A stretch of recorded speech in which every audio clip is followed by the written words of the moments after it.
Ya bafowethu, ziphatheni kahle. Uzwe umuntu ethi hello Stufuza samesha umuntu ogqoke usize 40 itop phansi u26. Leso Stufuza simiso kwelocation.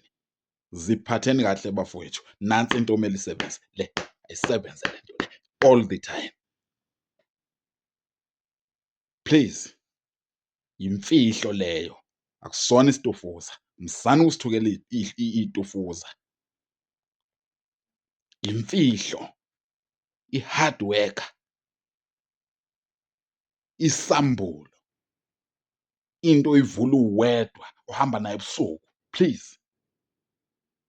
Into ehamba engathi iyazethemba, ngathi i-forklift. Musu ubiza lento ngesitofuza.